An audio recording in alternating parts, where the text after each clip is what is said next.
Hi, it's Splinterverse. Welcome to another episode of D&D New Releases, where we offer first impressions of new third-party products for Dungeons & Dragons. We cover a selection of titles from Dungeon Masters Guild and DriveThruRPG each week. The titles are presented in alphabetical order by site, and all of them are linked in the video description. Purchasing the books using those links helps the channel, but you can also support us by purchasing one of our best-selling books. Our newest release, Swarms of the Multiverse, offers over 70 brand new creatures, including their associated swarms. Plus, you get instructions on how to make your own balanced swarms, and lots of bonus materials such as 4 new demiplanes. We've got lineages suitable for any setting, as well as optional lineage rules in our Van Richten's Librum of Lineages. With our Potions Unlocked book, we have over 100 pages of material to take your potions to the next level in your game. Our Feywild Companion offers 150 pages of Feywild fun for players and DMs.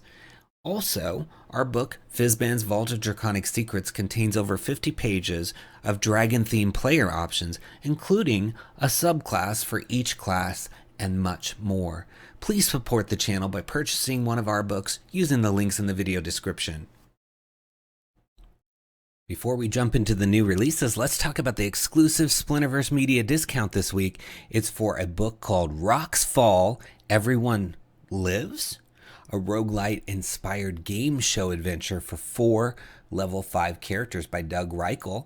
It's normally $2.99, but we're going to give it to you for 42% off using that discount on all of our social media channels, including the timestamps of this video description, so you can grab that. And those discounts last for about a week and then they're gone, so you want to take advantage of those before they go away. It says, you wake up in the center of a circus run by a mad god to make you play in their blood sport for the amusement of the multiverse. This adventure contains 60 unique challenges for our hapless contestants, testing them as fighters, thinkers, and talkers. Roll the dice and see which of the 1 million different adventures you get to try to survive. This adventure also features extensive advice for new GMs on how to run it, as it was designed to be a launching point for those new to the far side of the screen. For more experienced GMs, there's also suggestions on how to vary the game to keep your players guessing every time you roll up to play. And it's a perfect stomping ground for new characters you want to try to see how your brainchild stacks up against angry merchants one moment and vicious dragons the next. It's 27 pages, and looking inside you get to see some of the appendices. So there's lots of cool stuff even in the appendices. Like, I love this. There's this room effects table. So it says on the first one, gravity is doubled in this area, halving your movement speed and jump height and making flight impossible.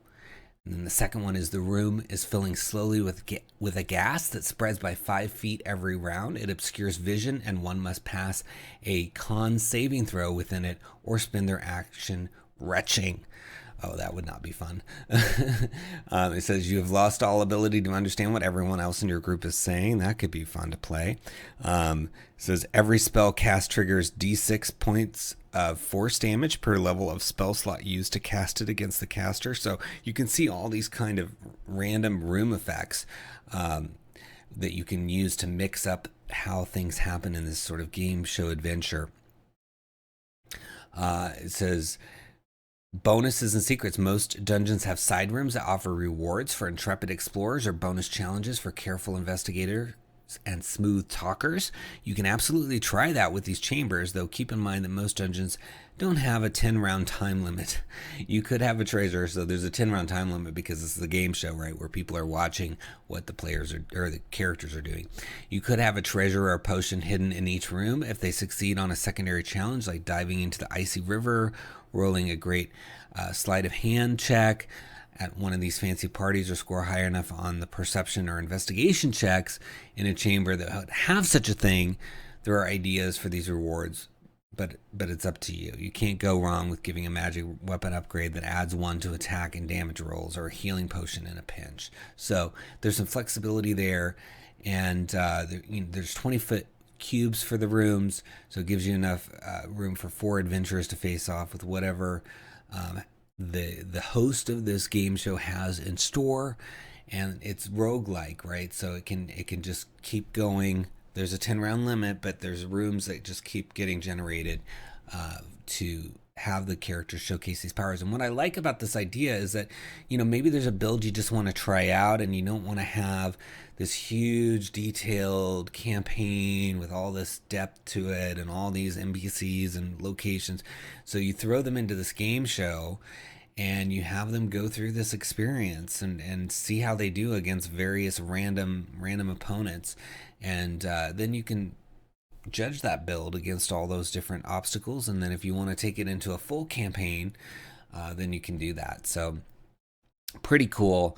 Lots of stuff in here. I mean, even this room effect table is a lot of fun. And remember, it's $2.99. You're going to get it at 42% off. So that's going to be, a considerable discount just to even get that table at the end. I think it's worth the amount that you'll be paying with our special discount. So look for it in the timestamps below. It's the very first one in the timestamps, or you can look for it in the pinned comment under Rocks Fall, whichever is easier for you, and give it a click and grab that discount before it's gone.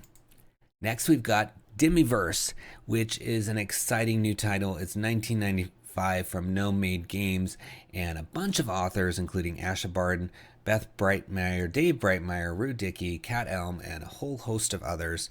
And this is the 5th edition version of this book. There's also a Those Who Wander compatible version. So if you play Those Who Wander, you can click here to get that.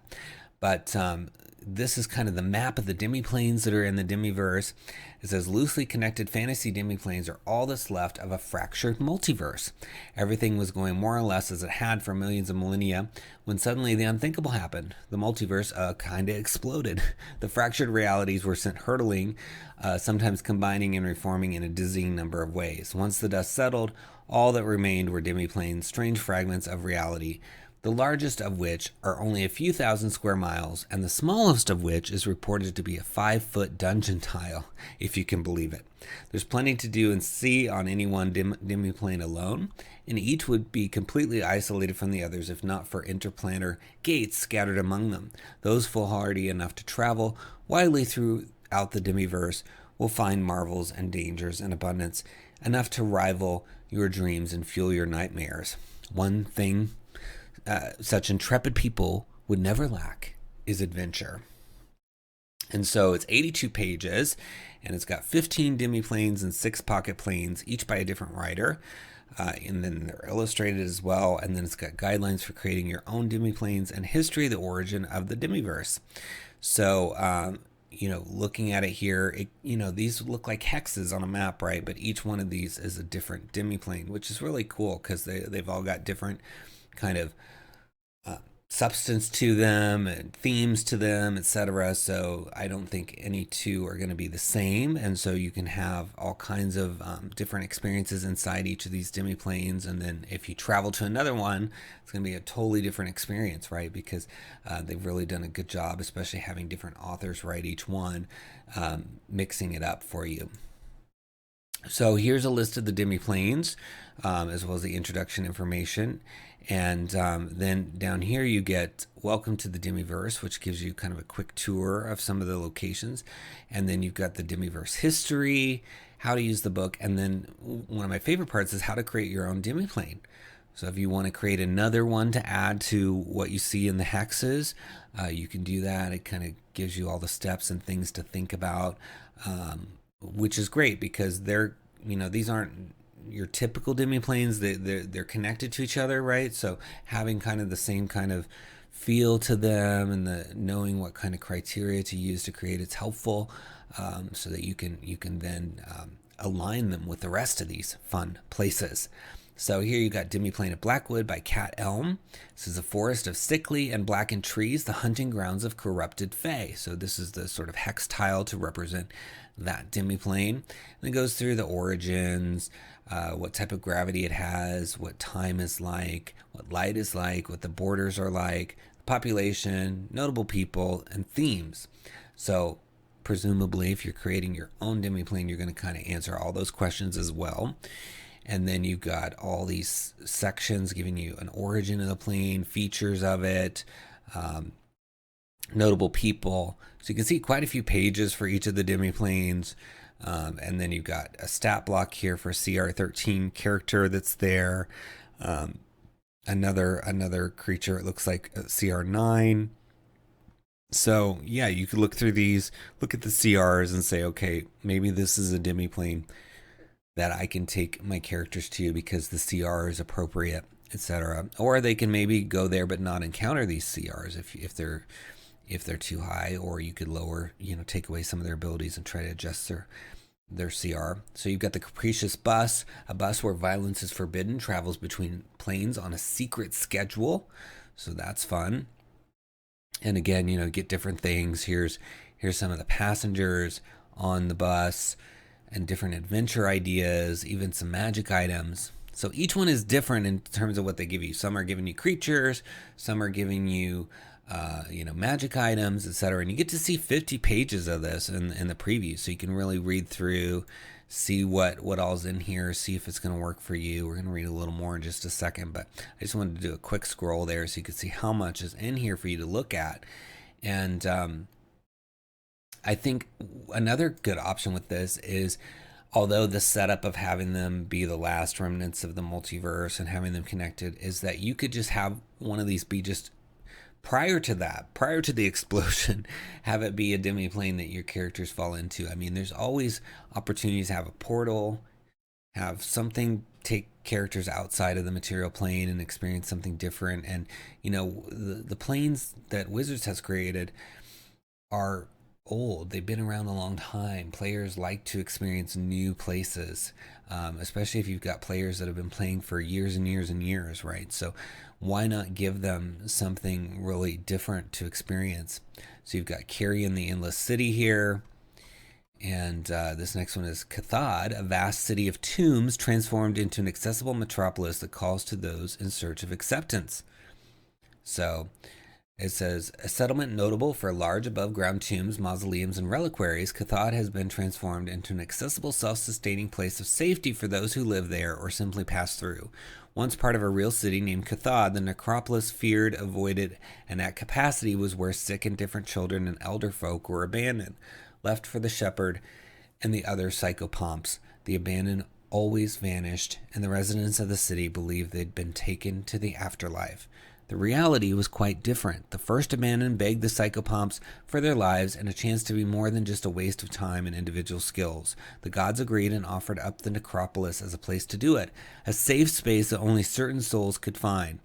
Though massive and shaped by the first city markers, this vast space was a place of order and calm, where the dead lay preserved in clan vaults and the poor had their ashes interred in small dishes and drawers in one of the region or cast tombs. Over time, the abandoned made a place for themselves, raising children, shepherding the elderly, and making a refuge for all ages in between. They created accessible homes, planted a great garden using the dead to sustain the living, and grew to take up most of the necropolis, though parts remain unexplored and not all is quiet, until the end of the world, right?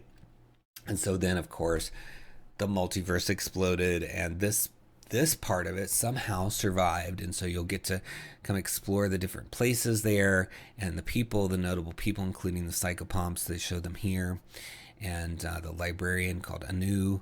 And then there's some adventure ideas and factions in here. So, I mean, just even taking an adventure idea out of here, or a character out of here, or a faction, or a magic item, there's so much value. And I think $19.95 is a good price for this, because I mean, you're getting such beautiful art, and so much work went into this. So many different creators participated, and you're bound to find a demiplane that's going to work for you as either just an individual demiplane experience, or you're going to find that you're going to want to explore all of these by traversing through the gates and things that are in here. So check it out. It's under Demiverse in the timestamps or the pinned comment. Give it a click. Next, we have Temple of the Blood God from Dragon's Horn Tales. And as usual, Dragon's Horn, they have made it 5th edition compatible as well as 3.5 edition. So you're getting both at the same time. And this particular adventure is for 4 to 6 characters of level 5 or 9. So I love all these the way they put the graphics here. Really easy to spot and figure out what you're looking at. Super helpful. It's $5.95. for the pages here. Not sure how many pages. It says, rumors of the cult of the ancient blood god grow louder after the blood moon appears over the jungle, and bloody rain falls for the first time in 1,000 years. An ancient temple hidden deep in the jungle may hold the answers you seek. Will you risk it all to uncover its secrets? Go deep into the jungle in search of the ancient temple of 𝙭𝙭, the goddess of blood. Is her temple really abandoned, or does the blood moon foreshadow something far more sinister happening here? So it's a jungle-themed dungeon crawl. It's setting agnostic, so you can use it anywhere. It's got 4 new maps, 3 new monsters, including tokens for them. And there's some bundles down here. In particular, this bundle that they're offering gives you the module PDF, but then it also gives you the Foundry version. So that's $9.95. So just a little bit more, and you can get your Foundry version at the same time, which I think is really, really cool. So I love that. And I always love that Dragon's Horn is doing these multiple editions at the same time. Very helpful. So table of contents gives you all the different sections, including the adventure, including an appendix with some monsters. And they use different colors to show the different editions. So this sort of golden color is for 5th edition, and the green color is for 3.5. So various hooks here. Temple of the Blood God, finding it, and then you got a random encounters table. The Stonekin, which is a challenge 1-4. So all kinds of good stuff. There's a Blood Raptor with a challenge of 1 in here. Let's go back up and read one of these hooks here. So it says, the prince's request. The local prince is seeking adventurers who have started to make a name for themselves to investigate the disappearance of a friend of his, the foreign archaeologist Dr. Jones. The prince tells adventurers that the archaeologists went to look for the ancient temple in an old part of the jungle. If you use this hook, adventurers can find the archaeologist near the shrine of 𝙭𝙭, wounded and barely alive. If saved, he will tell the adventurers the secrets of the shrine, which is kind of fun because Dr. Jones is like a reference to Indiana Jones. And then you've got a couple other things like the cult, as a adventure hook here, and then you've got some sample treasures, including ancient script and golden idol. It says the golden idol of a forgotten deity can be found stashed among the treasures in the burial chamber. It is the only golden item that does not turn to tomback after being removed from the temple. So yeah, just lots of stuff in here. The flavor text here says, a large statue of a demonic-looking monkey towers over this small clearing, and 4 large braziers stand before the statue. An old stone temple can be seen across the river canyon. On the other side of the clearing, broken stairs lead to some kind of underground passage. So just fun stuff. I think they do such a good job at Dragon's Horn of just giving you fun modules that you can use. And they're easy to follow with their color system that they're using for the different editions. And they give you the maps and monsters and tokens and even Foundry options. So they're really thinking about usability, thinking about ease of use for you as a reader, as a DM, as a player. And so I love that. I love to see that. And I think the price points are really good too for what they're offering you. So check it out under Temple of the Blood God in the links below and give it a click. Next, we've got A Handful of Monsters 2 from Johnny Cordova, $4.99 for 14 pages. It says monsters created in a research before combat style. So there's a demonic fungal creature, a spring-loaded golem, and a mass of undead forming into a giant vampire along with others. If you want to heighten your combat by having interesting monsters that aren't just a bag of hit points, A Handful of Monsters is for you. It says, built for battle, spring golems are made from various scrap metals, welded together with blacksmithing and magic enchantment. Instead of restrictive unbending limbs, the golems were given springs for arms and legs that increase the construct's reach and mobility. And so you can see the fun art here for the monster. And it's got high resolution tokens for online play as well. So let's look inside, and you can see they've got something called the Guardian Hound, which is a CR3, and then this Mushrock, which we'll read a little bit about, which is a CR6. And there's a whole table of skill checks for it, which is nice. And then you got the Spring Golem, which is a CR16. So pretty cool. And then you got a vampire of the accumulated undead. That looks fun too. Another table of skill checks. So like that. So let's look at the mushrock. It says, an amalgamation of mushrooms and fungus, the mushrock stalks through damp, shadowed forests, leaving distorted growth in its wake. Along with the living spores, there's a sense of fiendish energy that lingers around the creatures, hinting at their origin.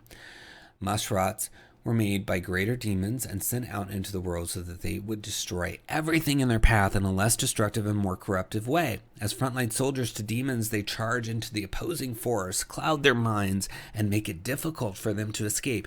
Even if they fall in battle, they have another way of causing harm as their bodies explode into clouds of disease. So that was kind of a descriptive way to talk about the different abilities. So you got fungal cloud here, and infectious death, and shooting vine. So some very thematic actions and traits. It says, so it lets out spores, causing creatures to have to make con saving throws. Otherwise, they get the spell confusion on them. And then infectious death, when it's reduced to 10 or less hit points, it explodes and clouds of spores go around corners, and they have to make a con saving throw or become diseased. And then there's other fun abilities as well. And then there's a whole section of skill checks. So table of skill checks here. So if you are rolling Arcana, History, Nature checks to recall information about this creature, when you roll 2 to 5, you get this information, or 21, you get this information. So we'll look at what you get for 2 to 5. So the creature is a type of sentient plant, so it may be vulnerable to fire. So that's pretty good information for a low roll. That's good. And then at 21 or higher, eating fungal growth caused by the mushrock will subject you to a greater effect of their cloud. But if you are able to resist the effects, you become immune to the monster's cloud of spores. So that's good. What I'm not sure about, though, is if you roll 11 to 15, do you get everything leading up to that? Because you kind of know more than people that rolled a 2 to 5. I don't know. But I like that they have these tables to give you all this extra information about the creatures and a way to explain it, because they even go through deception, persuasion, intimidation, medicine, etc. as rolls that you would make on these creatures to get information about them. So that's an interesting idea. All right, very cool. I hope you check it out. It's under a handful of monsters in the links below. Give it a click. Next, we've got The Haunting of Deathlight Cove. It's an adventure and location guide for 5th edition from Limithron, and it is $5.99 for 58 pages, and it comes with battle maps, tokens, handouts. I mean, this price for all the things you get is crazy good, because, I mean, you're getting all these tokens, all these handouts, and down here at the very bottom, there is, I mean, just look at this, a 4-level pirate hideout set of maps. I mean, that alone, to me, is worth the purchase price. This set of maps is worth the purchase price. You've got Ghost Ship, Derelict Ship. I mean, you just can't go wrong. You might even be able to even repurpose some of these ships. Like the Ghost Ship could maybe be a layout for a Spelljammer ship when that comes out. I love it. Lots and lots of good stuff and artwork for only $5.99. It says the ghost ship of an undead pirate has been terrorizing the seas, and there are rumors that his ghostly crew have infested a once popular smuggler's haven. The local fishermen now call it Deathlight Cove, and none who have dared sail its waters live to tell the tale. Much of the lore is based on the true life story of Captain Kidd, a famous privateer turned pirate that had to be hanged twice as his first noose snapped. It's a 5th edition adventure for 4 to 6 level characters, but can be easily scaled for parties of different levels. It can be played over 3 to 4 sessions and includes instructions for running it as a one-shot or for extending it into a full campaign. Very cool. Yeah, I just love the art. It's really, I mean, these maps are stellar. All right, so let's look inside. So you can see it's broken into chapters. There's 5 different chapters. And then at the end, you've got your items and your handouts, as well as another appendix on monsters and NPCs. So really, really helpful. So we'll read a little bit here in a minute, but placing the adventure, the background, the story of Captain Kidd, adventure hooks, extending the adventure, But yeah, just so much art, beautiful layout. I mean, even the pages look so different and interesting to the eye. So lots to enjoy. Yeah, all these pirate ships. I mean, anybody who likes pirates or nautical. I mean, look at these. This is a sort of cutaway map, and then you've got your pirate base map. Just so much in here. I definitely want to get this to look at myself one of these days. All right, so notes and journals table. Use results in this table when instructed to by various room descriptions or when you feel the players have searched or investigated enough to earn a new clue. These can be used as pieces of information overheard when eavesdropping on undead pirates. So the first one is an entry from a dead adventurer's journal stating, "Still no luck in the search for the famous treasure of Captain Kidd. I suspect the secret was lost when he died." Then you've got a second one. It says, "A note from one pirate to another suggests that instead of keeping the treasure in the vault, we bury it and make a map like decent pirates." And then another one is a short written prayer that mentions praying to Kidd's cage in the big tree for luck. So yeah, these could be all kinds of clues. So, you could find it anywhere in this adventure based on those things. I mean, they're talking about cages, creating a map, all these little notes could be red herrings. They could be legit leading you toward where some of the discoveries are. And they even have a derelict discovery table here. Inhabitants of the Cove. I mean, this is so well thought out with tons of information for you to really dig into this and explore all these places. I love it. So let's scroll back up and see what else we can read for you real quickly. All right, let's go to the Deathlight. Deathlight feeds on death and gore, and it manifests as a thick ectoplasmic mist. It infests not only the spirit of the captain, but also his men, his ship, and all of the Deathlight Cove. Prolonged exposure to the mist will transform an individual into an undead Deathlight thrall, an intelligent but brainwashed zombie controlled by the mist itself. So that's really fun. So you've got a twist on zombies. They're transformed, but they're controlled by this mist, so they're not completely stupid, but they kind of maybe look and act like a zombie. So really cool.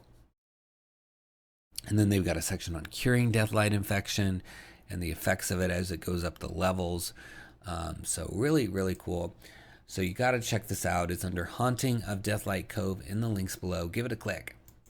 Next, we've got Magnificent Mythologies, the binding of the book from Rome Warp Media, $5.95 for 10 pages. Author Maddie Kung and Kyle Durkee or Sile Durkee. I'm not sure how you pronounce that. But it's an effort by the Foundation for Inclusivity in Gaming to bring BIPOC and marginalized culture into the mainstream and provide them with publishing support. And there's a whole Twitch show connected to that. And it says the binding of the book is a one-shot balance for a party of 4 7th level characters written by a Chinese author with heavy influences of their culture. When the adventurers are summoned to help recover an ancient manuscript, they realize recovering the ancient text will be far more perilous than they intended. So looking inside, you can see fun artwork. I really like the artwork in this book, and I love the goal behind it. So the adventure is balanced for a party of 4 6th to 7th level characters. And it says the Book of Ways is an ancient book that describes a philosophy for an influential and successful life. It was buried with Emperor Zhen, who ruled 150 years ago, and was buried by the champions of several gods when he mounted an assault on heaven. His tomb lies in an isolated area of the country and is guarded by a powerful dragon, Gong Gong. When the emperor died, the gods placed the Book of Ways at his resting place so that he could understand the misguided nature of hubris. If he fully reads and understands the book's philosophy, he will be resurrected. So very cool. So it's got 3 different parts to the adventure. So it talks about finding the tomb, exploring it. And I like this little map down here of the tomb itself. And then you've got escaping the tomb, the rewards, and then the stat block. So you've got a Terracotta Warrior, challenge 1, Dragon Blood Ooze, challenge 4. So those looks like some fun creatures to encounter. And there's also an amethyst lodestone that you can get as a reward, or a necklace of fireballs, etc. Yeah, this looks really fun. I like it. I like that you've got influence of real world cultures, but written by somebody who comes from that part of the world or has that in their background, because that's important when we're reading about these other cultures, that it's supported by people that have that connection, because you can just go really wrong in today's society if you don't know what you're doing, and if you're not respectful to people's culture. So I love to see the support that Realm Warp is giving to creators and helping give them a platform. So it's exciting. And there were other titles released this week, but we only cover one per publisher per week at most.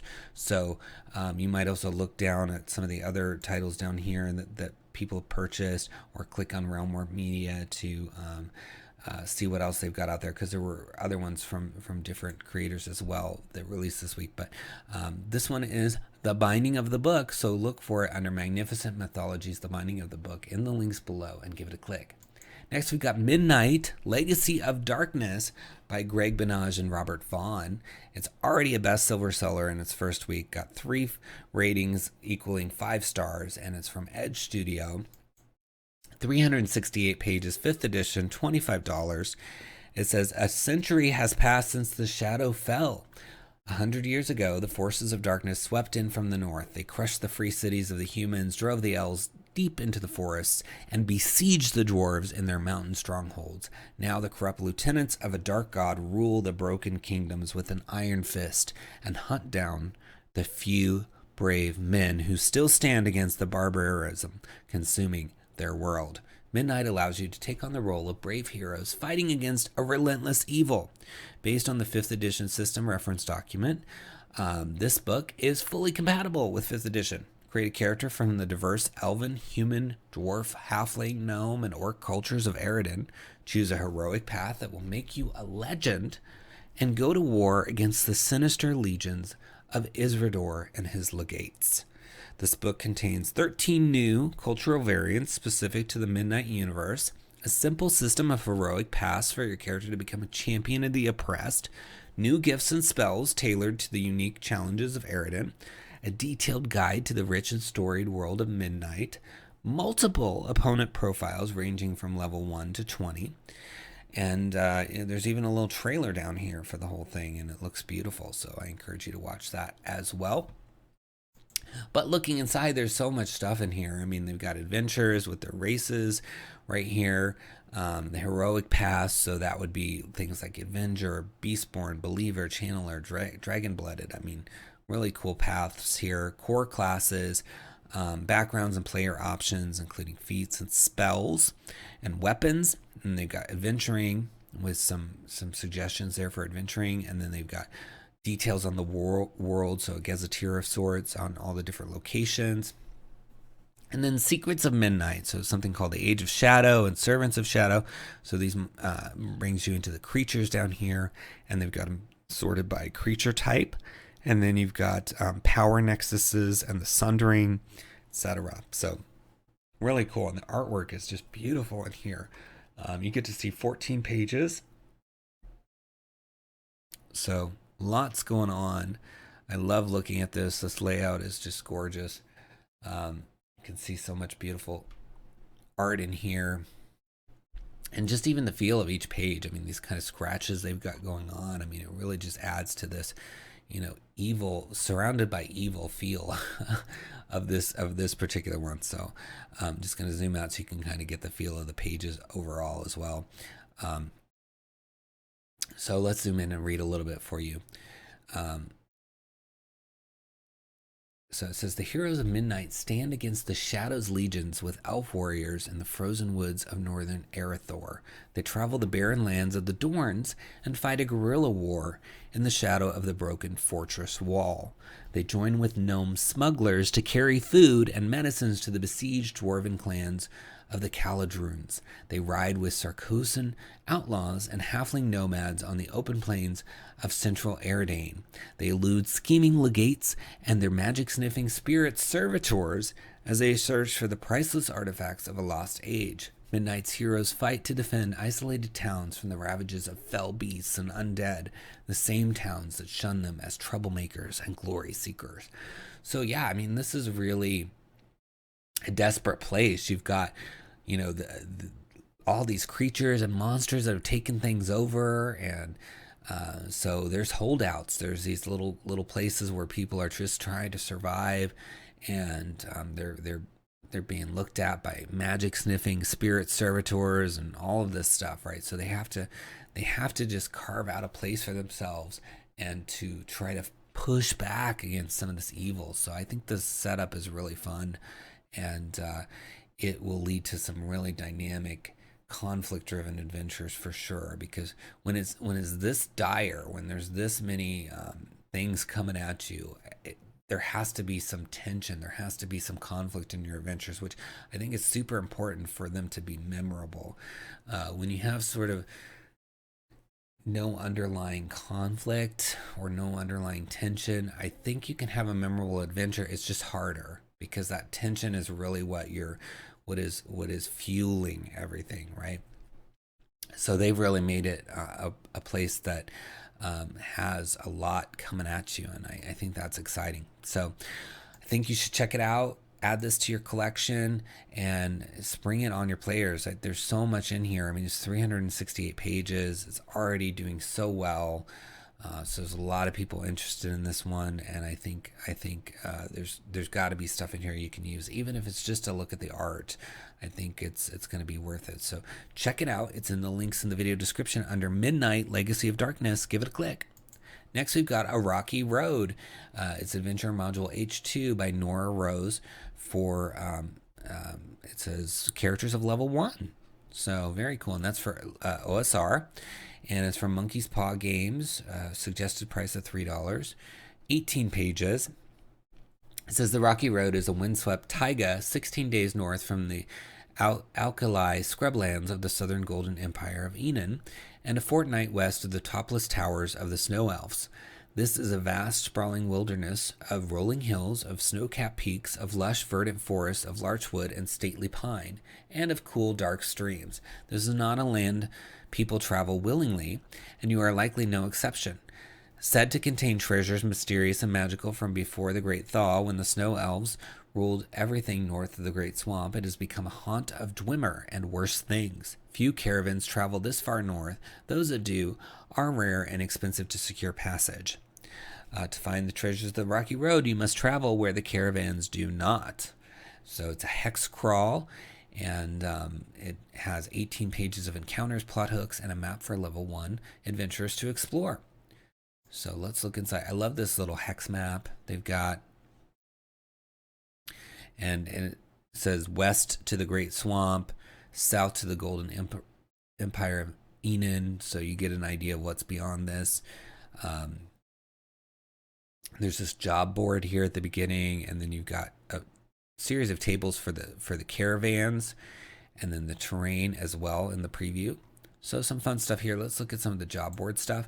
It says, Church of the Brass Sun, the hierarch has commanded you to recover a fallen crusader's body so they might be offered properly to the pyre. Last seen investigating Eberron Downs. The Unseelie, they came to you in a dream. White face, black eyes, fixed porcelain smile, a trinket, a trifle, really. Sunken in the thaw, returned to the snow elves. Perhaps the shark folk might know more. So, fun little, flavorful little job board postings that can lead to the adventure. And it's got that OSR feel, right? So if you like that old school module style, easy to drop into anything, then this is a good option for you. So look for it under Rocky Road in the links below and give it a click. Next, we've got The Scarred Jungle, a one-shot and location for 5th edition from CZRPG, $9.99 for 21 pages. It aims to save you prep time and impress your players because it gives you a ready-to-use location, which you can drop into any setting along with detailed encounters that can become an adventure. All of it supported by maps to complement the game. It says 3 detailed encounters, 2 new stat blocks, and 3 battle maps with approximately 40 different versions, as well as a regional map. So lots of map options in this one. So you can see the table of contents here. and then introduction overview, and then you get right into the first encounter, which deals with Eldon Scars, which is a CR2. So gives you an idea. And then here's a map of the lands, and then you get into the second one. More maps that are cool here. And then the third one. So yeah, you're getting to see everything in this free preview. All pages of the book, basically. There's a wild demon here at the end that's a CR10. So giving you all kinds of options for play. And at the beginning of each one, it tells you like, okay, this is for, 5th to 6th level, or, whatever the other ones are. So let's look at this one. This is also 5th to 6th level, right? And the first one, let's see what the first one is. Oh, this is an intro to the area, I guess. Yeah. So Eldon Scars, and then this is the first one. So this one is 5th or 6th. So it says, as part of their defensive measures, the Eldon Scars have laid traps all across the jungle and check on them often. Each of the traps have built-in bamboo bell to indicate when they're triggered. So the jungle is mostly composed of dense, varied foliage.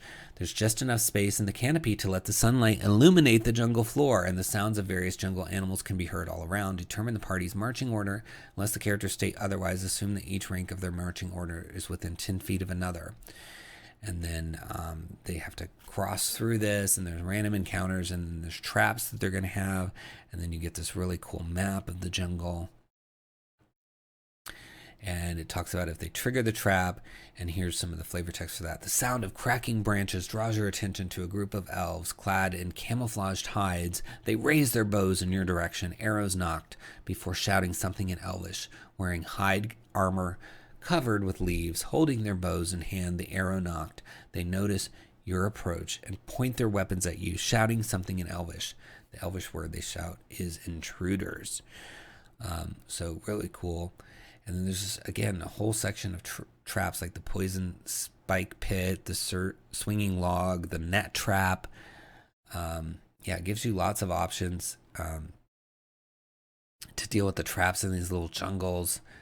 And I love how the maps kind of go together, and all of these encounters kind of go together. So you could really almost make a campaign out of these encounters, because this is really the scarred jungle is what it's supposed to be. So you can see this overhead view of it.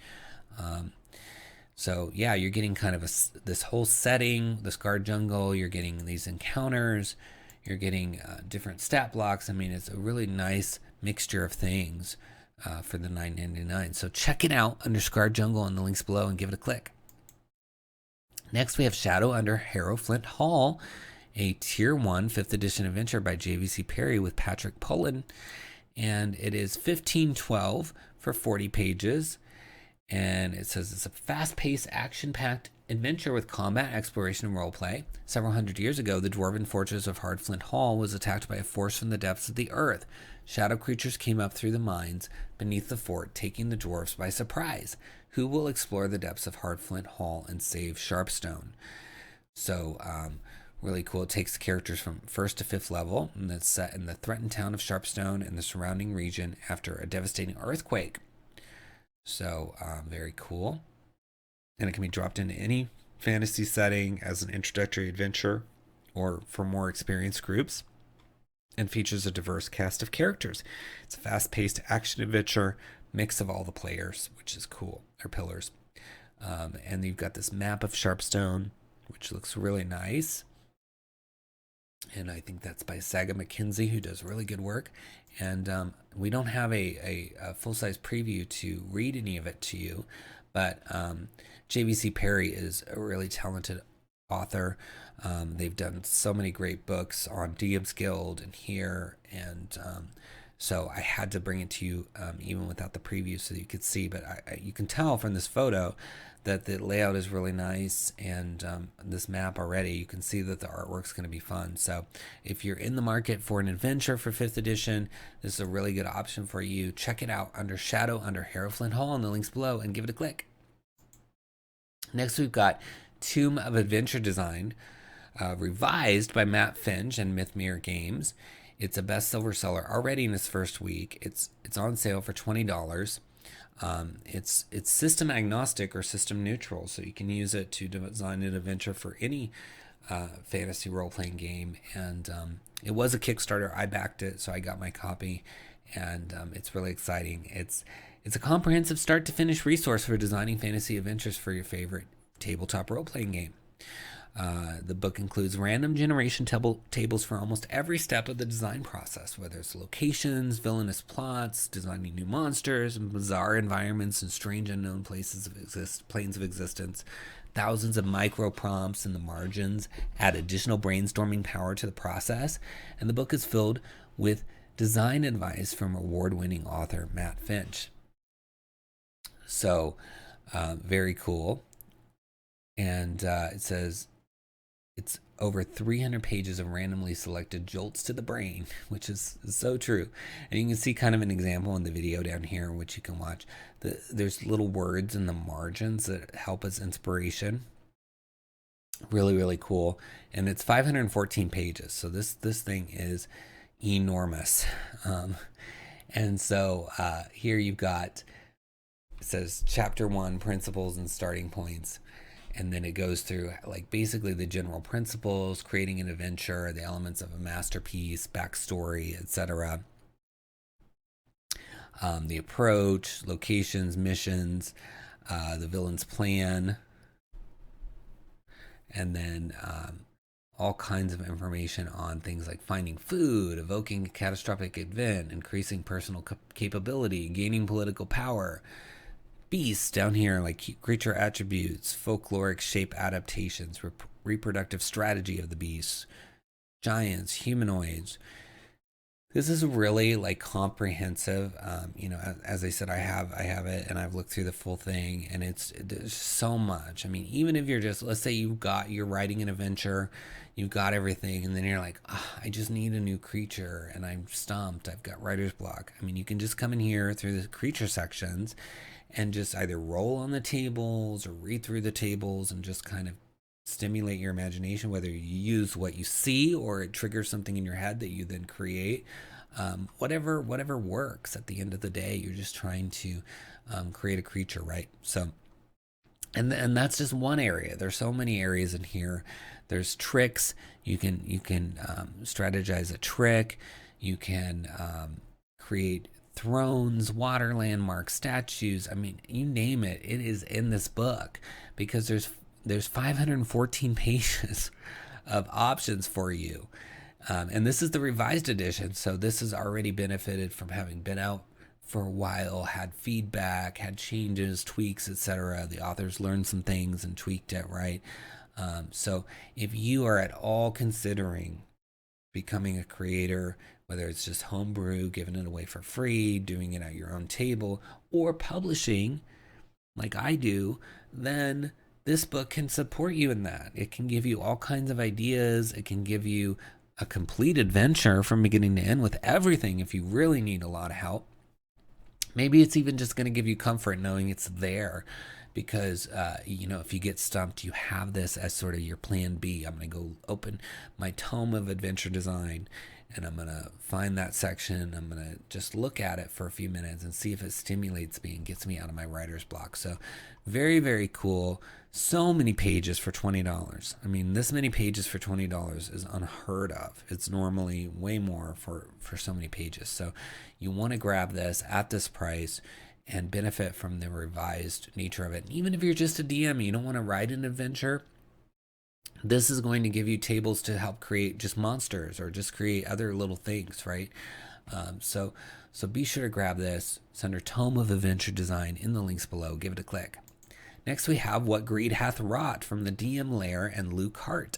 It's 22 pages, and it's for 5th edition. It says, pain, destruction, grief. These are the seeds left to sprout by greed. Deep beneath the lapping waves of the sea, this heartache is felt by an innocent few who wish only to be left to their own devices.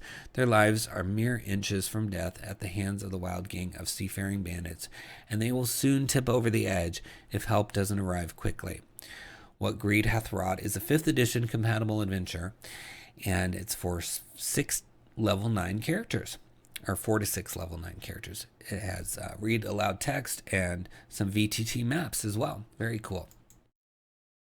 So looking inside, you've got all the background information and then your points of interest leading you toward the conclusion. And then you get custom creatures at the end. So you get to see 12 of the 22 pages. So over half the book in here in your preview. So you get your game master notes, locations, NPCs, lots of information on the NPCs, which is nice. And then your adventure hooks. And then how to role play some of these characters. That's also super helpful. And around the temple. And then here's a really nice map of the temple of the Lady Address. Very cool. So for Temple of the Lady Address, it says several small stone structures rest throughout the dense reef, and clearly intentional stone pathways travel from one to another. The buildings have domed stone tops and appear to be man-made. Coral from the colony trails around and across them, and long spindly pieces of seaweed sway atop the stones in the gentle current. Schools of fish and other creatures travel in and out of the vibrant coral. A bright golden light emanates from within one structure, glowing softly across the ocean floor. Very fun. I love the feel of that. So let's read one of the adventure hooks. It says, washed up, the dead mangled corpse of a merfolk has washed up on shore and was found and shown to the mayor of a nearby coastal town. This, along with some suspicious driftwood and their fishermen not returning home yet, has led the mayor to believe something terrible has happened. The occurrence and general worry is gossiped about all around town, and the characters will hear hushed whispers about it as the settlers stare at them. Soon after, a group of guards approaches the characters in a hurry, telling them the information about the occurrence above and asking them for their help. If the characters seem interested, they will be instructed to speak with Murnak at the docks for more information. So, very cool. Yeah, this is a lot of fun. I love underwater nautical stuff because it's just not very common, and it just feels so otherworldly. I mean, sometimes when you're on land in D&D, it just feels like modern day, even though there's the trappings of fantasy. But when you start dealing with underwater stuff, unless you're a scuba diver, you're not going to experience that in the real world. So I love stuff like this. So check it out under What Greed Hath Wrought in the links below and give it a click. Speaking of the sea, our next title is When Sea is Calling from Atelier Clandestine. And it's $4.99, and it's already a best copper seller. It's system neutral, and it's a handbook for adventures at sea. It has everything you need to start your journey as a sailor, including generators, maps, tables, monsters, and more. There's 7 different types of boats, a boat generator, 7 original monsters with their stats, detailed generators for flags and figureheads, a pirate generator, list of 12 pirate curses, 56 things that can go wrong at sea. It just goes on. It's 56 pages with tons of stuff for you to experience. And it's only $4.99 for those pages. So it's really exciting. Good price for that. And it's really, the layout is just really interesting and different. So you got fishing rules for like how to do fishing, whether you fish up some junk or treasure or not. And then here's a whole bunch of fish you can catch, and then some bad situations, whether equipment was used, bait was used or not. Just 3 pages on fishing.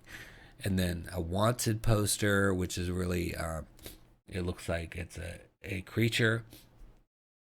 And then you've got underwater exploration, all the different things that you can find underwater, like amphorae, antique coins, crates, underwater mine, a big fishing net. Just so many options. Under this, what bad situations? It says the character hurts themselves and loses 1d2 hit points. A Coast Guard fishery officer asks for the character's fishing license.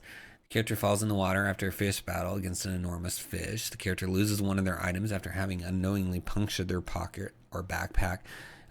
Those are realistic things that could go wrong. And very thematic for what's going on. It says on this map here, treasure map, it says hand statue. Touching this enchanted statue may have curating effects. Cave. In order to reach the end of the cave and get out, one must leave a part of them behind. So yeah, just enough to like inspire you. It's not overwhelming you with information. It's really giving you just such a variety of things. And we looked at this list. A 7-level lighthouse dungeon, a list of 10 legends of the sea, a table for beach finds, an intrigue generator, blueprints. There are so many things in here that we barely even scratched the surface looking at the preview, that you've got to check it out on your own. And I think for $4.99 to get even just a few of these tables is going to be helpful for DMs out there. So check it out under When C is Calling in the links below and give it a click. Well, that's our last DriveThruRPG title for the week. Before we move on to DM's Guild, consider purchasing our latest book, Swarms of the Multiverse. It's over 180 pages devoted to brand new creatures with tons and tons of lore, tactics, and information that supports those creatures to help you integrate them into their campaign, plus swarm versions of those creatures. So if you want to have a swarm in addition to just the regular creature, you have those options.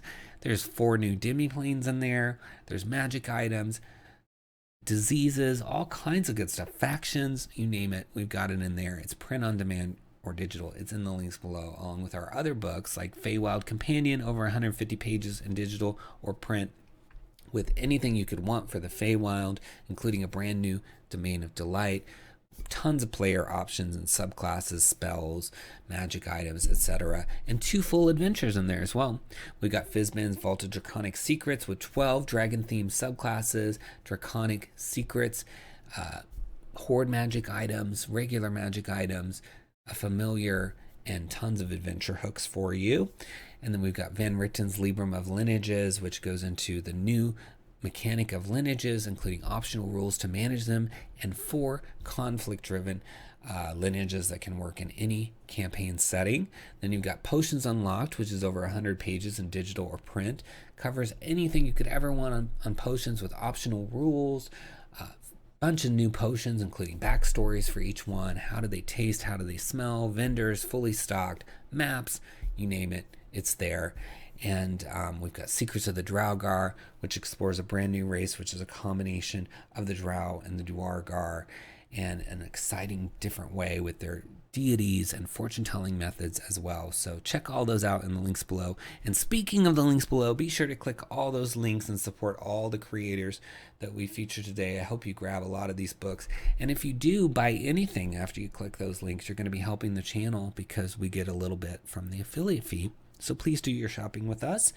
And while you're at it, please subscribe to the channel, like the videos, share the video out there so we can get more exposure on all these creators' great work, and just get more people watching so that when we talk about new stuff each week, they're learning about it.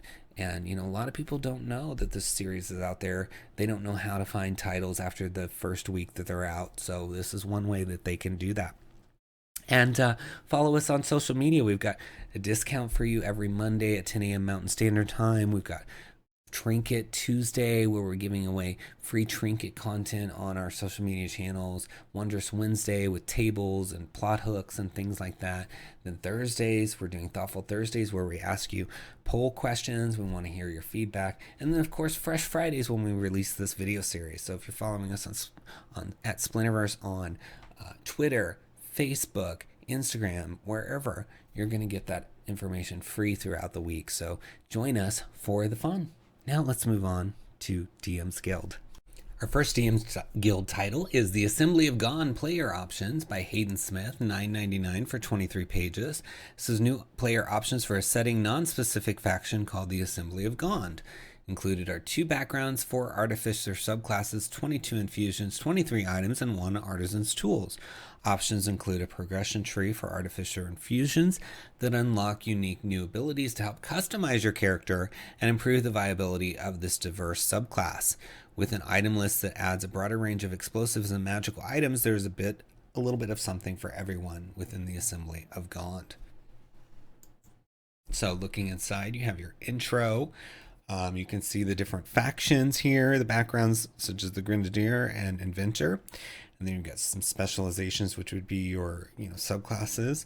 And then you've got infusions, a ton of those, and then some items. So very, very cool. So there's so much in here. The backgrounds alone are pretty interesting. And then you've got your specializations like Spellforger or Chronologist. So you get to see 2 subclasses. and 2 backgrounds in the preview, which is awesome. So let's read about the Grenadier. It says the Order of the Grenadiers within the Assembly of God is shrouded in darkness and mystery. Any who join the ranks are sworn to secrecy, and if one does retire from the organization, they must never talk of their time as a Grenadier. Although many question their existence, those who know are painfully aware due to the explosive signature of this organization. When acting as secretive agents, Grenadiers can infiltrate a location to gain information about the area with precision and subterfuge, but once the job is done, a Grenadier will often set off a bomb to get rid of any evidence and send a message to their target. So you get Bombardier's tools or Thieves' tools as your tool proficiency. You get Sleight of Hand and Stealth as your skills, and then a set of Artisan's tools, a crest of the Grenadiers, and a dynamite stick. And then there's a lore table on what caused you to enlist in the Grenadiers, and then they got a feature called Powder Monkey. Those trained to be a Grenadier are well versed in the practice of bombs and black powder. Key to performing your specific line of work, you need these iconic explosives. Finding them can be quite difficult, though, since they are quite rare. As a member of this group, you know the supply chains and retailers of explosive material and can find someone who sells bombs or the ingredients to make them in most towns. Due to their volatile nature, many of these vendors are on the outskirts of town where a mishap wouldn't bring down an entire city block. So fun bomb making stuff, all kinds of, if you're a fan at all of artificers, this book has a ton of artificer options, so it can be a lot of fun for you, plus factions. So we always like having new factions. So check it out under Assembly of God in the links below and give it a click. Next we've got Beast, 5th edition Animals Reimagined by Jack Weigel and Joe Wilson, $4.95 for 33 pages. It says, fun fact, cats in 5th edition can't high jump. They don't have dark vision and can't land on their feet. Beast fixes that and so much more with new and imagined beast creatures for Dungeons & Dragons 5th edition. So there's over 50 reimagined beast creatures, over 20 new beasts, and guidance for running all kinds of beast creatures in combat, and new animal taming downtime activity as well. So you can see a couple stat blocks already here with cat. And it's got dark vision and standing leap. The cat's long jump is up to 10 feet and its high jump is up to 5 feet with or without a running start. And when it falls, because it's got this cat's grace trait, if it falls 20 feet or less and is not incapacitated, it takes no falling damage. So yeah, very, very much makes sense that cats would have these abilities now, that they are being reimagined here by this book. So really cool. Let's look at the table of contents. So they're alphabetical, and you get to see 9 of those 33 pages. So they give you some tactics by animal. So whether they charge, flee, stand their ground, and then when they're on the offensive, are they using fear? Are they hunting? Are they protecting? And it kind of gives you a list for each of them, what they would be up to. And then downtime, taming the beast. So yeah, this has a lot of value in it beyond just these stat blocks that are reimagined. So you can see they're going through all the stat blocks here, all the way down to the dog. So the dog gets some pack tactics, it looks like. Yeah, love that. All right, let's go back up and read a little bit more about some of these other things. So no animal fights like your average person, and no 2 kinds of animals fight in the same way. This section helps you to run animals in combat more realistically. So, for example, charge, particularly common among large animals. These beasts run straight towards their enemies in an attempt to scare them into fleeing themselves. This tactic often works against other beasts, but it generally won't work against humanoids that are prepared for it. So creatures that use this as their defense would be an ape, a brown bear, a cave bear, let's see who else, elephant, giraffe, goats, etc. Then you've got let's look at one of the offensive ones. So fear, an animal is at its most dangerous when it's afraid. Even generally non-threatening beasts can often and will attack out of instinct or blind terror. Once it lands a decisive blow, the animal will likely then attempt to escape. If it can't, it will keep doing so until the other creature flees or is killed, fighting to the death, only if it has no other options. So cool. There are, let's see, find some that have fear. So we've got badger, bat, cat, chameleon. Crabs are ones that would use fear on the offensive. So Really cool. I love that it's focused on beasts. Beasts are really fun. Um, in my book Potions Unlocked, we have this potion called Blood of the Beast, which this would be a great supplement for if you have that book and you want to make some new Blood of the Beast potions. We talk about how to do that in that book, and you need lots of beasts to do that. So this book works really well with that. And just, I mean, you can never have enough beasts, because beasts are really, I mean, that creature type is meant to be what is naturally arising. You know, from nature, these creatures are just arising and living their best lives out there in the wild, right? Other types, you know, they're magic. There's magic involved, or other planes, right? Beasts are sort of the bread and butter. You need beasts. You need lots of them, and your players are going to say, "Well, what lives here? What creatures are out there?" And it's like, well, all right, I'll look it up, right? If you don't have it already. So having 50 reimagined beast statistics that are more realistic, you know, with adjusted CRs, etc., and then 20 new beast creatures on top of it is going to be really cool. And you could even, you know, you could use the old versions as like maybe a baby version, and then the new version as the adult. So you could still use the old stat blocks too. But I love that. I think this is really helpful. So look for it under Beast in the links below and give it a click. Next, we got Classing It Up, Wondrous Warlocks, Otherworldly Patrons, Pact, Boons, and Invocations from Angela and Beth Jones, $2.95 for 20 pages. And it's got a huge variety of new material for Warlocks, filled to the brim with Otherworldly Patrons, Pact, Boons, and Eldritch Invocations. 14 new patrons, from the Celestial Coatl to the Mind Flayer Arcanist to the Titan. There's a patron for every sort of Warlock. You've also got a brand new Pact Boon, the Pact of the Relic. This simple yet deep mechanic can truly enhance how you play your Warlock.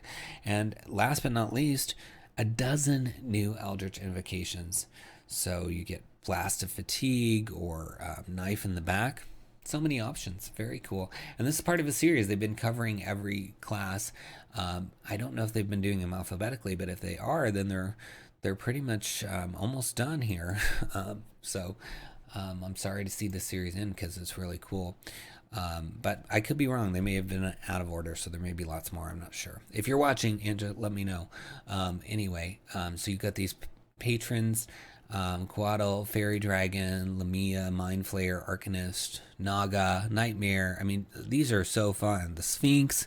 Could you imagine having a Sphinx as your patron? That'd be cool. A unicorn. I want a unicorn patron. That's fun. Pact Boon, Eldritch Invocations.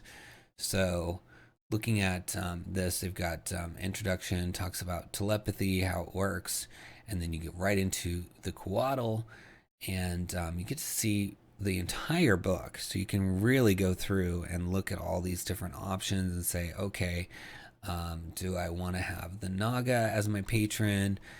You know, what of these things do I want to try? Do I want to try the new Pact Boon, like Pact of the Relic? Do I want any of these invocations? So we'll read one of those. Feral Enforcer. Speak with Animals or Speak with Plants spell is a prerequisite. You can cast Guardian of Nature once using a Warlock spell slot.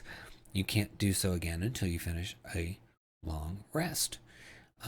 And then Alien Mind. Whenever a spell you cast deals at least 10 points of psychic damage to a creature, you can use your reaction to force a creature to make a con saving throw against the spell's save DC. On a failed save, the creature is stunned until the start of your next turn. Very cool. You got Pact of the Relic, which is your Pact Boon. And then here is that unicorn I talked about. Has your unicorn patron enlisted your assistance in preserving a pristine wilderness space, ousting a horde of evil interlopers, or guarding a sacred artifact from the forces of darkness? No matter the details, your patron has placed his trust in you, appreciating your potential and recognizing your good-hearted intentions. So then there's a whole spell list here. You get some bonus proficiencies, like the cantrip Druidcraft, and you get proficiency with nature checks. And you can speak, read, write, and write Sylvan. You have resistance to poison damage when you are in forest terrain, and you have advantage on stealth checks. And you can find twice as much food as you normally would when you forage for food. Very cool. At 6th level, you grow a 1-inch long white horn in the center of your forehead. That's awesome. As an action, you can use your horn to accomplish any of the following. Touch a creature to heal 11 hit points. Touch a creature to remove all diseases and neutralize all poisons. Teleport yourself and up to 1 additional creature. Yeah, so that's powerful, having that horn. And then you get advantage on saving throws against spells and other magical effects at 10th level. And then at 14th, you gain immunity to one of the following conditions of your choice. And then when you are an ally, you can see takes damage. You can use your reaction to create a protective shield around the damaged creature that grants +2 to their AC for 1 minute. Very fun. I like that. Feels very unicorn-like. And that's just one. There's so many in here. I mean, this book is filled with options. If you like Warlock or you want to try Warlock and you don't want to try all the ones that you've read in the Player's Handbook or elsewhere, this could be a really good option for you. So look for it under Classing It Up, Wondrous Warlocks in the links below, and give it a click. Next, we got Common Sentients of the Multiverse, Updated Player's Handbook Race Options by Daniel Vitti and Arcanum Press. So it's $2.50 suggested price. And it says an exploration of the traits and common sentience of the multiverse. It updates the handbook to use the same format and rules as the race options presented in Monsters of the Multiverse and customize the origins presented in Tasha's Cauldron of Everything. So, races have gone through some controversy, with bioessentialism and other things. It's, just to break it down, I mean, people's feeling like if you're saying one race is better than the other, that's kind of could sound racist, right? So they're trying to Wizards has made a good effort to try and change things around, remove some things that were part of races before, make things like the same across the board regardless of race, try to be more focused on the culture as opposed to physical differences in terms of abilities and traits. So this book is really saying, okay, now that a lot of the races have been updated in Mordenkainen presents Monsters of the Multiverse, what about the other ones that haven't been touched, right? And so this book is going to go to those ones that haven't been touched, like the Dragonborn, Dwarf, Hill Dwarf traits, Elf, Half-Orc, Tiefling, all that stuff. So you've got updated races, Mountain Dwarf traits. Yeah, you can see like alignment isn't here anymore. Ability scores aren't here anymore. So they've updated that and maybe given them some new stuff just to compensate for the fact that some things are changing. But at least they've all been updated to be in the same style, so everything's on an even playing field. Dragonborn have already been updated in the Fizzman's Treasury, so you don't have to worry about that. And then Dwarf, same thing, but the Hill Dwarf, I guess, is described below so that you can get the Hill Dwarf as well. But really not much to say. I think you should come look at this and read it for yourself to see kind of some of the changes. But yeah, if you're troubled by having one version of Monsters of the Multiverse and then another in the Player's Handbook, this can clean that up for you and make it all work together. So check it out under Common Sentience of the Multiverse and give it a click. Next, we've got Doomed Forgotten Realms, the Sword Coast Gazetteer. It's $8.99 for 74 pages, already a best Electrum seller in its first week. It says, has your group ever lost a Dungeons & Dragons adventure like Storm King's Thunder, Tomb of Annihilation, or Descent into Avernus? What would the world look like if you lost all of them? Doomed Forgotten Realms, Sword Coast Gazetteer reimagines the Forgotten Realms as a world where every worst-case scenario became reality. The demons claimed the Underdark, Baldur's Gate was dragged into the Nine Hells, Auril froze all of Icewind Dale, and dragon cults summoned Tiamat to rain down terror. In this post-apocalyptic vision of the Forgotten Realms, all the adventuring heroes failed and were slain, or they never even answered the call to adventure. But even in this darkest timeline, a faint glimmer of hope remains. The good might emerge victorious.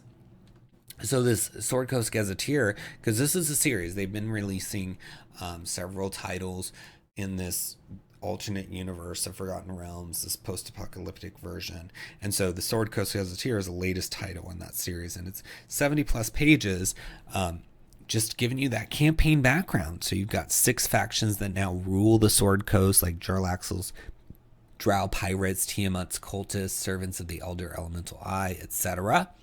And then each location in the Sword Coast has been reimagined to kind of describe how it is now in this place where, you know, all the adventures failed. And then quest and campaign hooks from the 1st to the 20th level.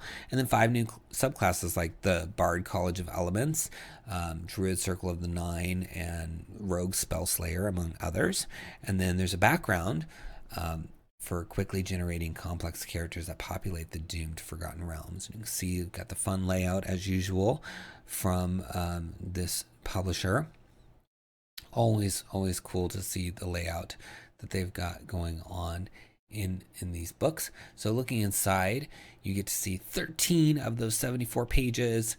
So you got, you know, worst case scenario, realize that's so true, in Vecna's doomed land. And, you know, Vecna's getting like a lot of attention these days with Stranger Things and, you know, even Wizards putting out videos on who is Vecna and all that stuff. So definitely worth picking up the series just for the Vecna connections, much less everything else.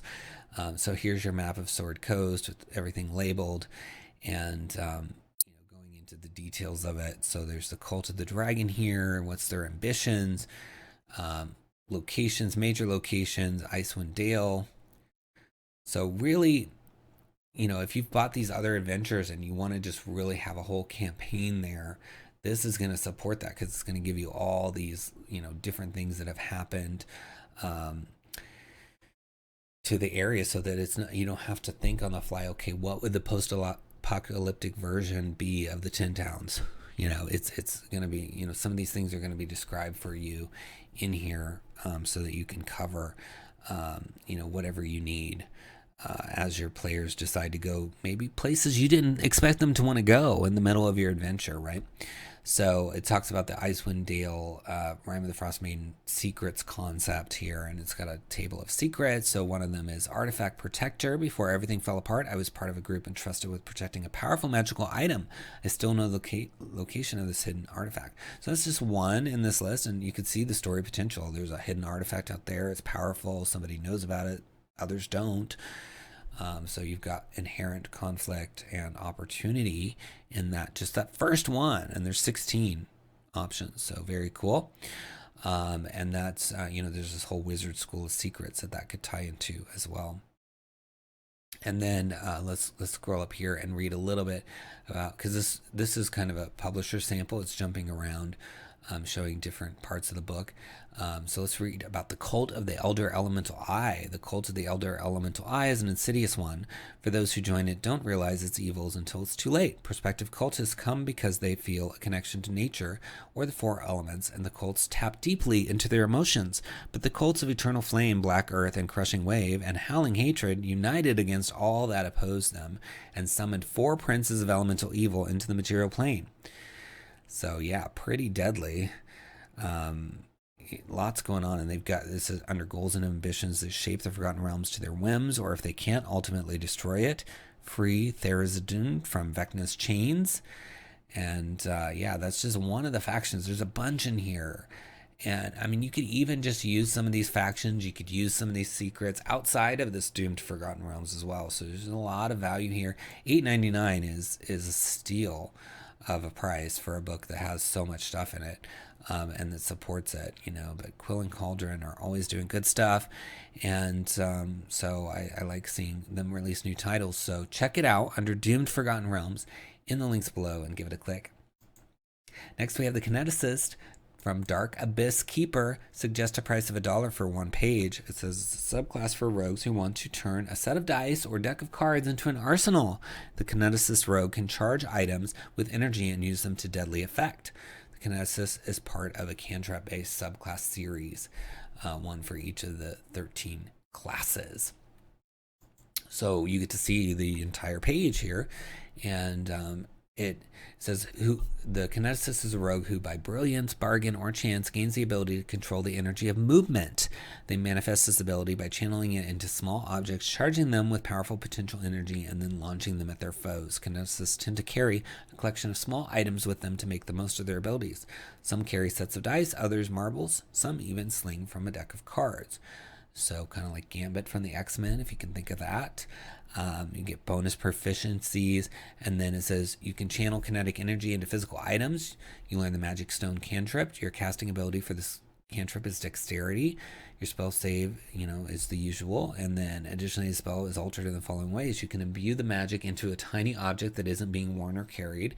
The number of items you imbue is equal to 1 plus your number of sneak attack dice. Imbued items you throw or sling count as light thrown weapons for the purpose of dual wielding and triggering sneak attack. Sneak attack triggered in this way deals force damage. And then at 17th level, as an action, you can cast Magic Stone and rapidly launch the items at your foes. Make a ranged spell attack with a range of 120 feet until you run out of imbued items. Once you use this feature, you cannot do so again until you finish a long rest. So, fun stuff involving Magic Stone, and there's more to read, but I want you to come read it for yourself, so you hopefully grab this at the super cheap price of $1, and is under Kineticist in the links below. Give it a click. Next, we have Politics of Thronehold, Treaties and Troubles by Joseph Meehan, $4.99 for 21 pages. Fun cover. And it says Guide to the International Intrigue and Politics of the Eberron campaign setting. So, yeah, you get to, deal with Throneport here and discussions of war crimes, war-forged rights, and freedom of navigation operations. And you can see the whole thing in the full preview. It's also part of a bundle down here where you can get all of the different politics books in the series together. So that might be a viable option for you. So be sure when you click the link to take a look at that as well and see if you want to get all of them.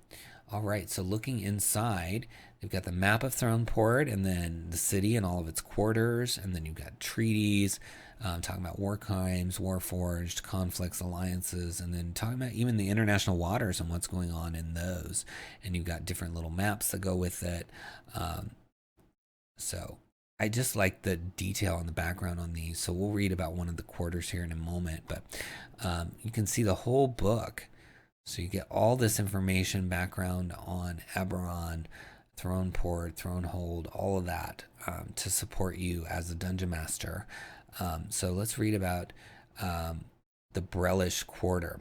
Although all 4 quarters nominally occupy similar square acreages of land, Breland's is the largest simply by virtue of their willingness to build up.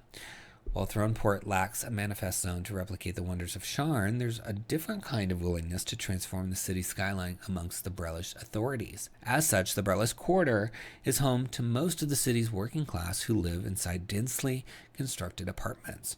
And then you get the key figures, and it talks about several of those, key locations, and then some adventure hooks. So it says the Dark Lanterns, in addition to operating out of the Brelish consulate, secretly operate out of a bakery named Eye in the Pie. The bakery's goods are legitimately well beloved in the area, but its delivery service is also a convenient cover for agents conducting missions, especially those that require travel to other quarters of the city. So very, very cool. Yeah, just having all this information is key because, Wizards, they will release books on these settings, but they don't necessarily do a series of them, right? So you need that background from other books like this to help supplement. Under the Adventure X, it says the Dark Lanterns have received concerning intelligence that the Ondarians are in possession of dangerous magic item brought in from Zindrick. Unfortunately, the item has been planted by an agent of Rak'Tulkesh, who hopes that its appearance will engender suspicion and conflict that will reignite hostilities. So, lots going on, lots of options, lots of background you can weave in. If you really like lore, if you really like having your NPCs fleshed out and just really understanding your setting, even if you just are a fan of Eberron and want to just read some setting information, this is going to be a fun book for you. And there's also a bundle with a lot of them, so check it out under Politics of Thronehold in the links below and give it a click. Next, we have Random Roads, The Prince's Bridge by Neil Nolet, and it is $2 for 13 pages. It says the site of an ancient war between the Fomorians and the Fae, the Prince's Bridge is the only way to cross the miles-long leyline chasm. However, few souls dare go near that place because of the spirit that still haunts it, a Fae Prince of Autumn, who in the army's darkest hour made a deal with that most dire of Fae, the Queen of Air and Darkness. Now the Prince holds the bridge against all who come forever made to defend it. Can your party free his spirit from this mortal world? a travel adventure for any level. Have your heroes fight a legendary monster by picking one of 4 stat blocks to make sure your group has a challenging fight, and claim the artifact Autumn's Fury, a form-changing tiered weapon that grows more powerful as the heroes grow in power. So it's 13 pages are on display here in the free preview, so you can really read the whole adventure. But there's just a lot of stuff in here. You've got all these stat blocks, for the different creatures, including Prince of Air and Darkness, challenge level 20. But one thing I noticed about this is you can basically use this for any level. And the way that they do that is that you use a different final boss for the based on the level. So if you're running tier 1, you use Crestfallen Prince. If you're running tier 2, you use Prince of Autumn. And for tier 3, Slayer of Giants and Prince of Air and Darkness for the tier 4. So yeah, all the other stuff is puzzle, kind of, trying to investigate and find your way around, it looks like, with some ley lines that you have to deal with. And then when you get to this bridge, then you have to deal with this prince, whichever one is the one that fits for you. And you've got magic items like Autumn's Fury here and Cold Iron Dust. And then you've got the lair actions for the prince. And then again, you got to pick your prince based on, what works. So this first one is a CR4 for the Crestfallen Prince. But let's go back up here and read some of the flavor text, because there's a lot of good flavor text in here. So as the heroes travel, they come upon a morbid sight. Ahead is a faded crossroads, with one branch of the road being well traveled while the other is overgrown and in poor repair. At the fork of the crossroad, a blenched skeleton the size of a house, covered in a mass of rusted armor, lays on its side, itself covered in moss and overgrowth. So already you're seeing, kind of this feel of you're going to be in for an adventure. And then let's look at one of the items here. Let's look at the Cold Iron Dust. So it's consumable, uncommon, the remains of iron, which has never seen the heat of a forge, but worked into weapons of old. The powder causes pain in fey folk. You can apply the dust to a weapon or 10 pieces of ammunition, where it will stay for 8 hours. If the dust makes contact with a fey creature, that creature takes 1d4 fire damage as it burns the creature's skin. So very, very cool. Just some fun stuff, and I love that it works for really any level. So check it out under Random Roads, the Prince's Bridge, in the links below, and give it a click. Next, we've got Ranger's Armory, Bert's Corner of Gadgets from 𝘎𝙤𝙤𝙠𝙨, and it's $5.95 for 19 pages. Bert the Goblin adds a new section to his potion shop, the Corner of Gadgets. The first area to open for business is the Ranger's Armory, featuring 30 plus new magic items, including bows, swords, armor, and more for Rangers. 20 plus new ranger spells, and 9 new feats for rangers. And this is also part of a bundle, so if you want to get a Bert's Potion Shop and other things related to this, you can. So consider that. You can get to the bundle through the same link on our video description. Just scroll down and it'll be there for you. And so you've got information on Bert's Potion Shop, all the bows, melee weapons, ammunition, armor, wondrous items, and then those spells. And you get to see 6 of those 19 pages in here. So you get all that information on Bert. Then you get into the bows, right? So let's read about Shooting Star. It's a weapon crossbow, and it's rare. When you take the attack action with this bow, it fires a glowing darts of magic force for each attack you have. Each dart hits a creature of your choice that you can see within 120 feet. It deals force damage to its target if wielded by a ranger. It deals additional force damage, and when used against the ranger's favorite enemy, it deals even more force damage. Every time the crossbow fires a dart, it lets out a childlike phew noise, and all authentic shooting star come with Bert the Goblin's seal of approval. So some flavor there with Bert and his little shop. So you've also got Bow of Attunement Lightning. It's a long bow. It's rare. This magical bow has 10 charges. When you hit a target with a ranged weapon attack using this bow, you can expend one of its charges. The target takes an extra 1d8 lightning damage. The creature loses its reaction and cannot regain its reaction until it receives healing. Ranger bonus. This effect does not consume charges in your favored terrain, and the bow regains 1d6 plus 4 expended charges daily at dawn. And if you expend the last charge, you have to roll a d20. On a 1, the bow becomes non-magical. So lots of fun things appropriate for rangers. Definitely feels like ranger stuff in here. Love the ranger bonuses. That's a nice touch. So check it out under Ranger's Armory in the links below and give it a click. Next we have Soul of the Forest by Elven Tower. It's a level 3 adventure. And it's only 95 cents for 16 pages. That's such a steal of a price for sure. In Soul of the Forest, a grieving mage looks for a way to revert a family tragedy that took his wife and children a few years back. To recover his family, the man delved into the forbidden knowledge of necromancy. The common spells would not serve him as he needed to revert what happened. He devised an incantation that would bring them all back as if nothing had happened, but it would require more raw energy than he could muster. The mage decided to take the lives of innocent travelers, to siphon the life force contained within their bodies and channel it into the soul of the forest. With enough of it, he would be able to take over the whole forest and use his energy to power the nefarious spell. The sudden disappearances have caused enough distress in nearby communities that the local authorities offer a reasonable reward for mercenaries and sellswords willing to earn a dime and earn some renown. The characters must first visit the sites where the townsfolk went missing and track the mage back to its lake house. But there's more. The forest's response to the necromancy channeling has caused a powerful spirit known as the Guardian of the Forest to emerge and command the wildlife to attack non-Fae in the area. The necromancer has not been able to keep these creatures at bay either. So a number of things going on. You're investigating, you're dealing with this necromancer and the spirit that's going to come after you. So lots of fun. And as always, Elven Tower stuff looks stunning and is well laid out, easy to read. So yeah, let's look inside.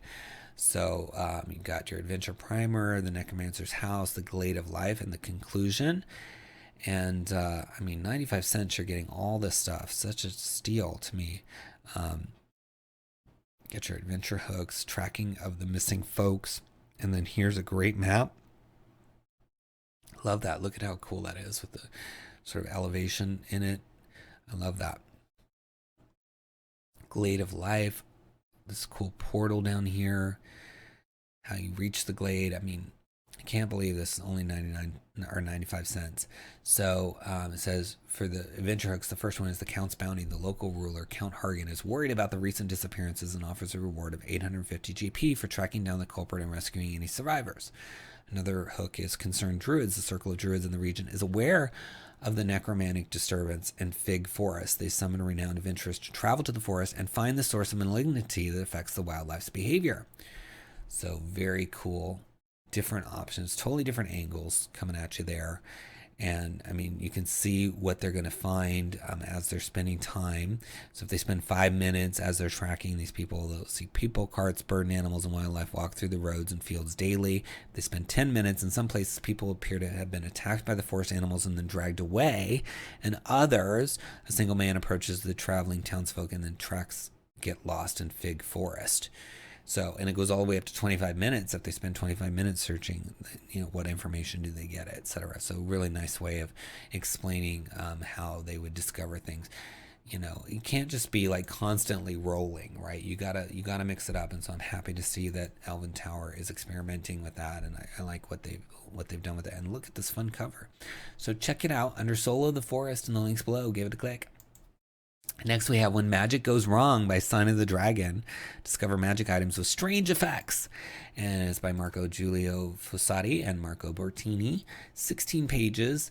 Discover strange quirks for magic items to enrich your world of Dungeons & Dragons. 10 tables to give your magic items some oddities and quirks. And new downtime activities as well. So look at all this beautiful layout and artwork. Yeah, I mean, here's quirks for armors, the quirk's origin, like how did you even get the quirk, what is a quirk, you know, just so many things. So it could have been simple bad luck, it could be a rival of the magic item's creator somehow interfered during the crafting of it, the creator used an incomplete formula, whatever the reason, there's now a quirk, and there's a whole table to pick the reasons. And then so here's some of the quirks for armor. So we'll just read a few of those. So the armor sheds bright light in a 10-foot radius. Even if you cover it, the light is only negated by magical means. The armor is incredibly heavy. Add 50% to its total weight and encumbrance. The armor is tight-fitting. You must oil it once every week for 10 GP. If you do not do so while wearing the armor, you have disadvantage on dex checks and saving throws. So you can see there's just a wide variety of different little quirks for these quirks for these items, and that was just armor. They're going to cover 10 different, it says 10 different tables in here, so there's going to be other ones that they're going to cover, so you can have some, because those were crafted toward armor, right? You could have quirks that are generic, but these are crafted towards what is an armor going to be like. So having it be form-fitting, that's not going to work for a wand, right? so it's nice that they're giving you various options, and I think the game needs more of that, because it makes it interesting and personal and different, and that armor is going to be different than the armor of your next character in another game, by adding these quirks. So check the links below for when magic goes wrong and give it a click. Next, we are going to talk about our discount for next week. I'm just going to give a little tease for it. It's Reanimator Artificer Specialization, and it's $1.95 normally, but we're going to give you a great discount on this. So you want to be following us at Splinterverse everywhere, so you can get that discount first thing Monday at 10 a.m. Mountain Standard Time. And again, these discounts last for a maximum of a week usually, so you got to take advantage while you can. This one deals with this artificer subclass called Reanimator. It says the powers of life and death are yours to command with this cunning new subclass.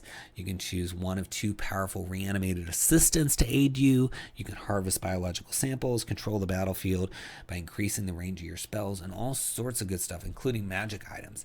So you don't want to miss it. Follow us everywhere so you can get that early, or tune in next week at our usual time for the discount. But it's limited. Once this video airs, you've got probably 2-3 days at most to take advantage of these discounts, so I wouldn't wait till then. Well, thank you so much for watching. Please consider purchasing our Swarms of the Multiverse, which just came out. It's linked below. Really fun, over 180 pages of new monsters with swarms to go along with those monsters, and all kinds of information, including how to create your own swarms, really detailed demiplanes that you can explore, and just so much goodness. I can't even describe all of it here right now, so check it out. It's linked below, along with all of our other books that we released in 2021, and I hope you check all those out as well. Follow us everywhere at Splinterverse, subscribe to the video, like the video, share the video, and click those links below for all these great titles we talked about. Support these creators. Do your shopping with us to help us get a little bit of that affiliate fee, but most importantly, buy these books and encourage these creators to keep going. Leave them comments, leave them reviews, follow them on social media. This is can be very solitary, lonely effort, so we need to do what we can to keep these creators creating for us, so we have so many options for the game that we love. And I really appreciate your continued support and being here with me every week. I enjoy looking at this. I hope you do too. And until next time, happy adventuring.